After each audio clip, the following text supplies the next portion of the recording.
Hello again, everyone, and welcome back to Skyblock News. I'm your host, Derailious, and today we're going to be going over Skyblock Update 0.25, or the Lotus Atoll update. There's going to be a lot to go over today, but before we begin, make sure to like and subscribe. Use code RAIL on the Hypixel store for 5% off your order, and without any further ado, let's get started. To begin today, you can actually head over to the hub, and right next to the museum, you'll see this brand new NPC who goes over the basics of the update. I've been frogging around all this time, but yesterday I saw something amazing, an island the likes of which I have never seen before, the Lotus Atoll. It was brimming with lotus sea creatures and trophy frogs galore. If you want to see it for yourself, go and find Captain Baja in the fishing outpost. It seems like this is going to be a little area. Whenever we get a new update, it will basically be themed around what the new update is. Personally, I'm a big fan. I think this is excellent for new players. But if we head over to Captain Baja, we can see the new island as well as the Backwater Bayou, which has received a lot of major updates. When you come over to the Backwater Bayou after the release of the Lotus Atoll, multiple things will be different. First, you're going to want to speak to Baja as he'll introduce you to the crewmate system. This is extremely important for how you access the Lotus Atoll. We'll go over Gilbert in a minute. But you'll also see Jonesy here with a bunch of new chapters for the Backwater Bayou. I recommend doing these. These give you some nice rewards in the form of rusty coins, as well as busted belt buckles later on, treasure bait, a lot of Skyblock XP, and you also get quite a bit of fishing XP as well. If you're a newer player, I recommend participating in this. It'll also introduce you to stuff like the lily pad collection, which has received a really nice upgrade. Now, as you can see, there is a lily pad minion. This can just be crafted with a bunch of lily pads and a fishing rod, but it's going to be great for Iron Man players and even regular players to max out their lily pad collections as you need them to get better fishing rods. But there's also something else we need to do on the bayou. If you head over to Junker Joel, you can see at his menu, he has a travel scroll to the bayou for sale for 8 busted belt buckles. You need to get this item as soon as possible because you need to head down underneath this waterfall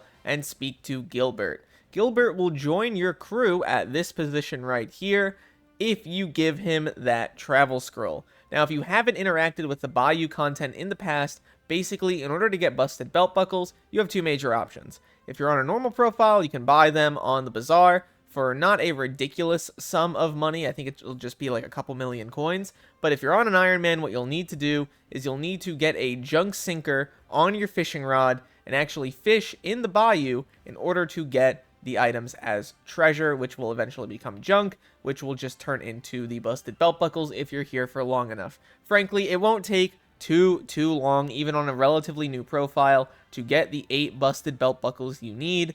Once you get them, though, pick up your travel scroll, give it to Gilbert, and then Gilbert will join your crew. And as you can see, here he is. He gives you access to that Lotus Atoll island. That's not all, though. There are a couple other changes to go over with the bayou. One of the biggest and nicest, I've got to say, is actually related to fishing stats. If you look at your fishing speed, you can see that the Backwater Bayou's cap for fishing speed is down to 200 total fishing speed, which is way easier to hit than the previous amount of 300. The Lotus Atoll also has a lower cap at 250. Note that this makes it so you get the cap away quicker, which means a fish will appear immediately after casting your rod. This doesn't make, the lower amounts of fishing speed caps worse in any capacity. If anything, this will be better for pretty much every single player. Progress in terms of fishing should be much faster after this update. Once you get to the Lotus Atoll, you can find the 2 major points of progression for this island. The first is the island guide. This is basically another set of chapters for you to progress through. I highly recommend doing so. You get some pretty nice rewards in the form of Lotus, which is the new collection as part of this island. You also get a lot of fishing XP if you're relatively new to Skyblock. As you can see, it does in fact add up if you get a lot of these chapters done. And if you fully complete the chapters both here and on the Backwater Bayou, you can get the Pearl or the Golden Pearl for that island. I think the Pearl of the Lotus gives you some trophy chance, while the Pearl of the Swamp, which is the one for the Bayou, gives you some treasure chance. Aside from that, though, we also have Researcher Rebury, who handles everything related to trophy frogs.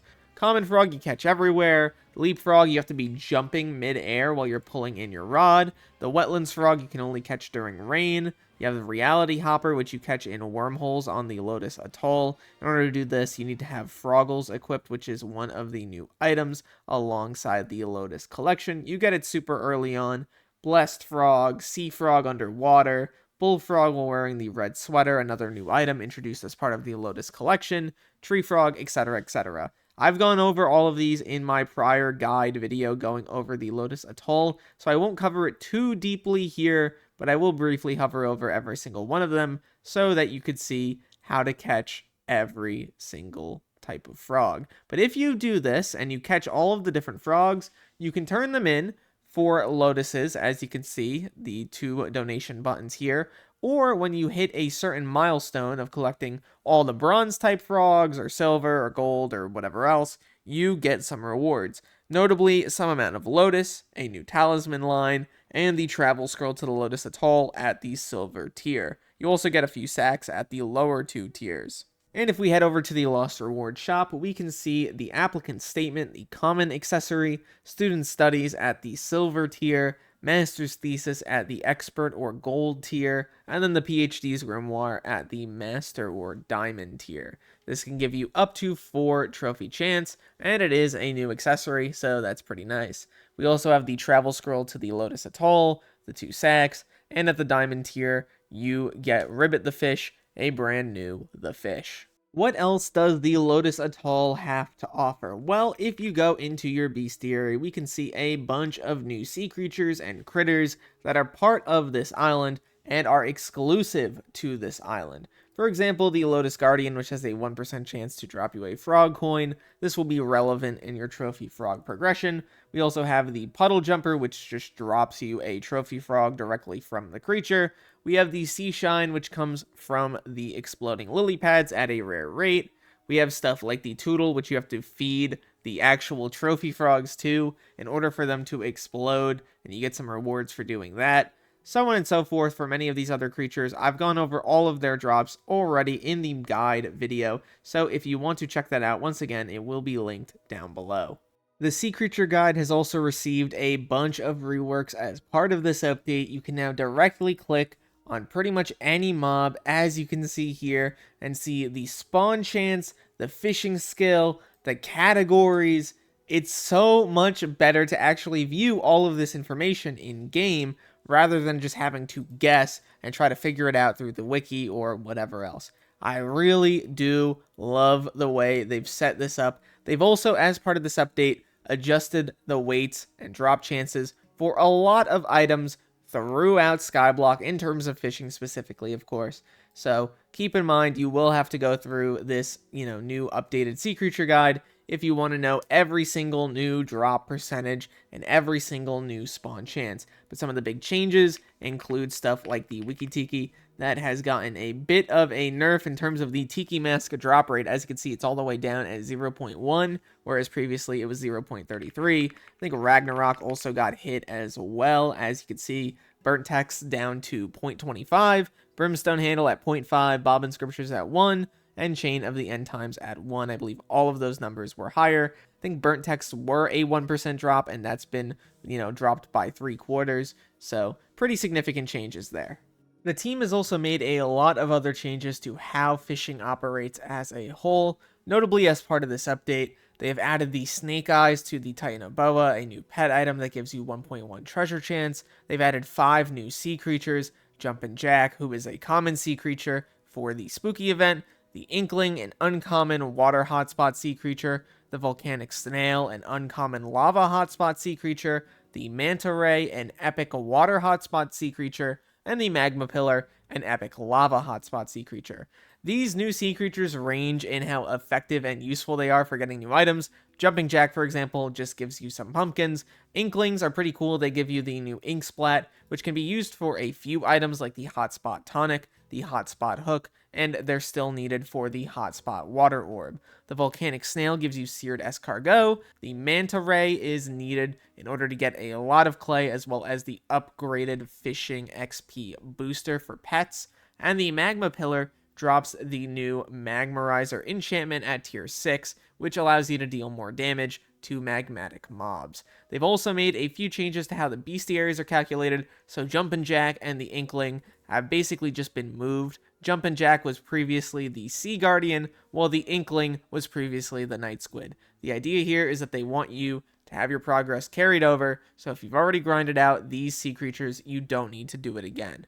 Some of the more general fishing quality of life changes, they've added periodic rain to the backwater bayou, which is relevant for the pets and items that boost during rain. They've reduced the fishing speed cap on the backwater bayou from 300 down to 200, and excluding hotspot sea creatures, you may now only fish up bayou sea creatures well in the backwater bayou.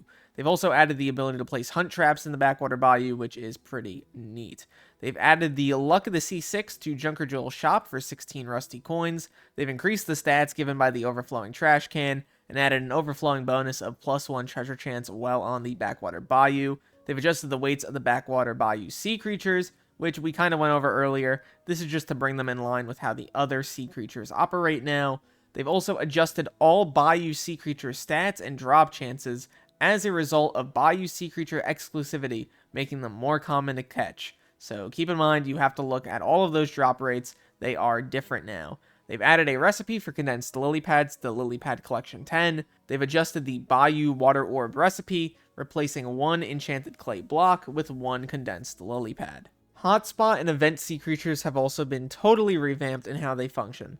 The TLDR is that now you start off with a 15% baseline chance to replace regular sea creature catches with hotspot sea creatures or sharks or spooky sea creatures during those events. You can then increase that percentage with things like, for example, for hotspots, the Hotspot Tonic, the Hotspot Hook, Hotspot Bait, and the Mythic Hermit Crab Pets Hotspot Hazard perk, giving you a maximum for hotspots specifically of an 85% chance to replace a regular sea creature when in a fishing hotspot. For sharks, it's 5% from the Carnival Shop perk, 20% from Shark Bait, 20% from the Shark Scale Armor's full set bonus, and 20% from the Megalodon Pets Feeding Frenzy perk, giving you an 80% maximum chance to replace a regular sea creature with a shark during a fishing festival. For Spooky, it's basically the same deal. It starts off at 15%, it goes up by 5 with the Carnival Shop perk, 20% from Spooky Bait, 20% from the Spooky Hook, and 20% from the Mythic Bat Pets Sonar perk, giving you a maximum of 80% to replace the regular sea creatures with a spooky one during the spooky fishing hours. Therefore, all of the drop tables, bestiaries, and stats have been changed in accordance with the changes to make catching them still enjoyable and to make the drop rates still make sense. They are looking at all of these changes closely, so I imagine they will make further changes. If you feel like a drop is too rare, make your voice heard. If you feel like something is too easy, still make your voice heard. Leave all of your thoughts about this both down below and in this thread. I will have it linked for you guys. Finally, we have the other changes here. Bobbin Scriptures has been added as a 1% drop to all mythic sea creatures, and they've adjusted how Karaking and Agarimu as well as Flegblast interact with the sea creature pool. Notably, Karaking has a 5% flat chance to replace any sea creature catch when conditions are met. Agarimu has a 15% flat chance to replace any sea creature catch when conditions are met, and Flegblast has a flat 0.1% chance to replace any sea creature catch when conditions are met. They've also reduced the total kills needed to max the Agarimu Bestiary down from 4k down to 1k.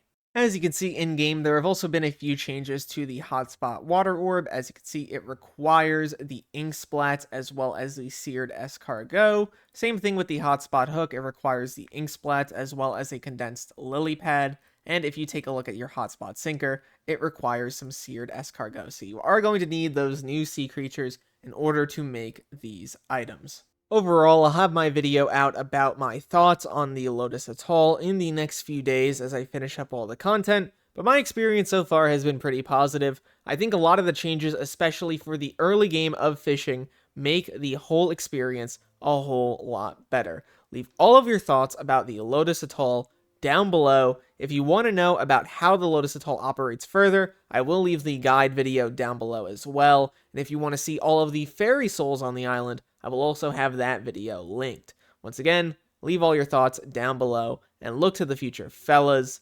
I'll see you then.